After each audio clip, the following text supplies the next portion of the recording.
ओम श्री गुरु सत्ताई नमः। सभी को प्रणाम। पिछले वीडियो में हमने सुना मनुष्य के 3 शरीर होते हैं, स्थूल शरीर, सूक्ष्म शरीर और कारण शरीर। ईश्वर ने मनुष्य को अनगिनत विभूतियाँ प्रदान की हैं जो बीज रूप में इन्हीं तीनों शरीरों में सुप्त अवस्था में पड़ी हुई हैं। साधना और अनुशासन से इन्हें जगाया जा सकता है और ऐसे कार्य किए जा सकते हैं जिन्हें लोग चमत्कार कहते हैं। रिद्धि सिद्धि ऐसे ही प्राप्त होती हैं। ईश्वर ने ये सभी विभूतियाँ हर मनुष्य को दी है।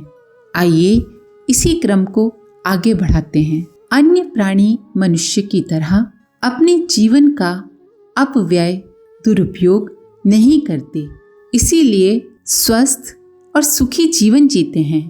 मात्र मनुष्य ही ऐसा है जो दर्प में उन्मत्त होकर मर्यादाओं को तोड़ता है, असंयम बरतता है और प्रकृति की दंड व्यवस्था के अनुसार पग पग पर ठोकरें खाता और दुख सहता है। रोग और दुखों के कारण भगवान की ओर से किसी सामर्थ्य की कमी से पैदा नहीं होते, बल्कि रोग और दुख होते हैं ईश्वरीय प्रकृति द्वारा स्थापित मर्यादाओं के उल्लंघन से। जब तक उल्लंघन बंद करके अनुशासन को अंगीकार नहीं किया जाता, सारे उपचार बेकार हो जाते हैं। मनुष्य मर्यादाएं समझता तो है, पर उन्हें भूल जाता है, तोड़ देता है।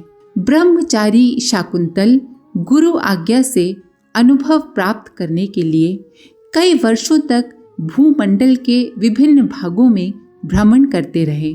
निर्धारित अवधि पूरी होने पर आश्रम पहुंचे। कुलपति महर्षि मुद्गल जी को प्रणाम किया, अपनी यात्रा का विवरण सुनाया। समय पाकर शाकुंतल ने महर्षि मुद्गल से कहा, गुरुदेव, मैंने एक आश्चर्य देखा। पृथ्वी पर रहने वाले, वृक्षों पर निवास करने वाले जलचर तथा नभचर सभी प्राणियों को निरोगी जीवन जीते देखा। उन्हें कहीं चोट लग जाए, घायल हो जाए, ये और बात है, परंतु जुकाम, खांसी, ज्वर जैसे सामान्य रोग भी उन्हें नहीं होते। श्वास, हृदय रोग, राजयक्ष्मा जैसे रोगों का तो प्रश्न ही नहीं उठता। गुरुदेव मुस्कुराए, बोले, क्या मनुष्य के साथ रहने वाले पालतू पशु पक्षियों को भी रोगी होते नहीं देखा? शिष्य ने कहा, हाँ, उन्हें जरूर बीमार होते देखा है, परंतु वे भी सामान्य रोगों से ही ग्रस्त होते हैं और मनुष्य की अपेक्षा जल्दी आरोग्य लाभ कर लेते हैं। गुरुदेव ने समझाया, वत्स, मनुष्य को यह दंड प्राकृतिक नियमों के उल्लंघन के कारण मिलता है। अन्य जीवों में प्रकृति का उल्लंघन करने जितनी समझ या नासमझी नहीं है, इसीलिए वे निरोग हैं। रोग का संकेत मिलते ही सहज प्रवृत्ति से प्रेरित मर्यादा में आ जाते हैं और जल्दी ही आरोग्य लाभ करते हैं। हे तात, चिकित्सालय और कुशल चिकित्सकों की संख्या कितनी भी बढ़ जाए, जब तक मनुष्य संयम से, मर्यादा से दूर रहेगा, उसे रोगों से मुक्ति नहीं मिलेगी। इसीलिए संयम की प्रेरणा जन जन को देकर ही उन्हें रोगों और दुखों से बचाया जा सकता है। सभी प्राणी अपने निर्धारित आहार को ही खाते हैं, साथ ही पचाने की सीमा का भी ध्यान रखते हैं। गाय, घोड़े, हिरन, खरगोश आदि घास पत्तियां ही खाते हैं। जंगल में उन्हें खाद्य की कोई कमी नहीं रहती, पर वे अपनी सीमा से बाहर कभी नहीं खाते। चूहे अनाज की खो में घुसकर भी खाते हैं, पर अधिक खाने से पेट फूलकर कोई चूहा मर गया हो, ऐसा कभी नहीं देखा गया। मांसाहारी शेर आदि यदि बड़ा शिकार कर भी लेते हैं तो उतना ही खाते हैं जितनी भूख है, बाकी का खाना छोड़ देते हैं और शिकार भी तभी करते हैं जब वो भूखे होते हैं। बस मनुष्य का ढंग ही बड़ा विचित्र है। वो स्वाभाविक अस्वाभाविक सभी पदार्थ खाने का प्रयास करता है। पेट भर जाने के बाद भी खाता ही रहता है, स्वाद की वजह से या शेखी की वजह से। मनुष्य के लिए न खाने का कोई समय है और न ही कोई सीमा।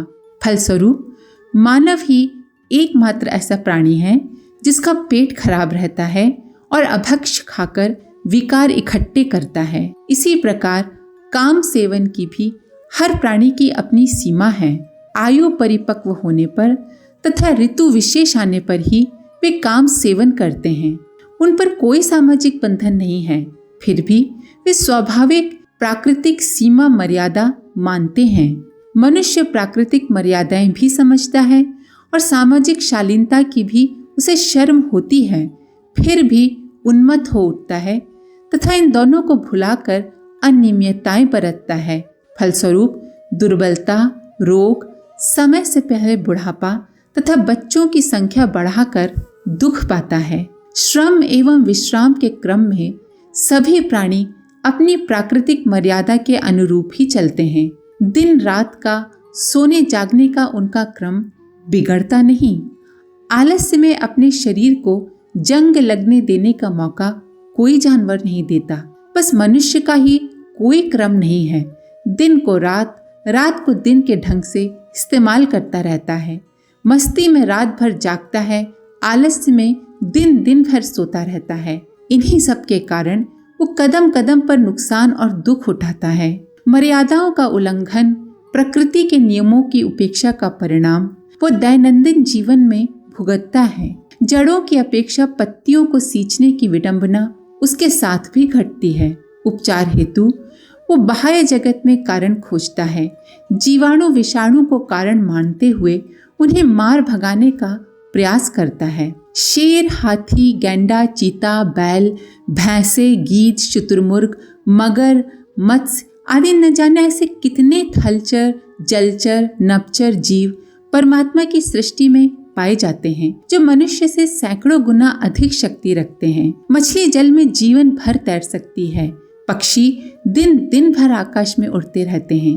क्या मनुष्य इस विषय में उनकी तुलना कर सकता है? परिश्रमशीलता के संदर्भ में हाथी, घोड़े, ऊंट, बैल, भैंसे आदि उपयोगी तथा घरेलू जानवर जितना परिश्रम करते हैं और उपयोगी सिद्ध होते हैं, उतना शायद मनुष्य नहीं हो सकता। जबकि इन पशुओं तथा मनुष्य के भोजन में बहुत बड़ा अंतर होता है। पशु पक्षियों के समान स्वावलंबी तथा शिल्पी तो मनुष्य हो ही नहीं सकता। पशु पक्षी अपने जीवन तथा जीवन उपयोगी सामग्री के लिए किसी पर भी निर्भर नहीं रहते। वे जंगलों, पर्वतों, गुफाओं तथा पानी में अपना आहार खुद ही खोज लेते हैं। उन्हें किसी पथ प्रदर्शक की आवश्यकता नहीं पड़ती। पशु पक्षी स्वयं एक दूसरे पर भी इस संबंध में निर्भर नहीं रहते। अपनी रक्षा तथा आरोग्यता के उपाय बिना किसी से पूछ कर ही कर लेते हैं। ये भली भांति समझा जा सकता है कि पौष्टिकता की दृष्टि से स्वास्थ्य संवर्धक आहार ग्रहण करते हुए भी मनुष्य में जीव जंतुओं जैसी सामर्थ्य शक्ति क्यों नहीं होती। यदि उसने भी कृत्रिम जीवन छोड़कर संयम मर्यादाओं का परिपालन करने का अभ्यास किया होता, आहार प्राकृतिक रूप में लिया होता, तो सामर्थ्य की दृष्टि से वो भी उतना ही संपन्न होता जितने कि अन्य जीवधारी हैं। ये एक दुर्भाग्य ही है कि विचार संपदा, भाव संवेदना की दृष्टि से सुविकसित मनुष्य आहार विहार के असंयम के कारण सामर्थ्य क्षेत्र में अन्य जीवधारियों से पिछड़ जाता है। भगवान ने हर मनुष्य को 4 स्तर की शक्ति जन्मजात रूप से प्रदान की है। इनमें एक है इंद्रिय शक्ति, दूसरी समय शक्ति, तीसरी विचार शक्ति और चौथी साधना शक्ति। 3 शक्तियां उसके शरीर और मन में भरी पड़ी हैं। इंद्रिय शक्ति, समय शक्ति और विचार शक्ति। 3 शक्तियां उसके शरीर और मन में भरी पड़ी हैं। चौथी प्रकृति संपदा के रूप में सर्वत्र विपुल परिमाण में विद्यमान है। वो अपने पुरुषार्थ द्वारा संपदा को जितना चाहे बटोर सकता है। यहाँ चारों शक्तियों के स्वरूप और अनुशासन समझने योग्य हैं।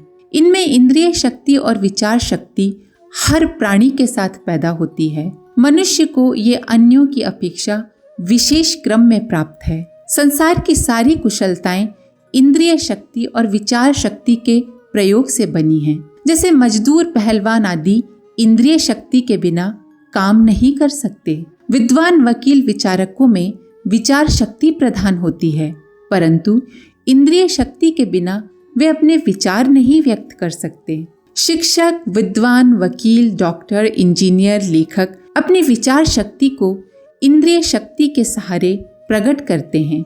लिखना, ऑपरेशन करना, पढ़ना आदि क्रियाएं इसी क्रम में आती हैं। समय संपदा इंद्रिय और विचार शक्ति की तरह मनुष्य के अधिकार में नहीं होती। वो उसे घटा बढ़ा नहीं सकता, परंतु वो मिलती सबको है।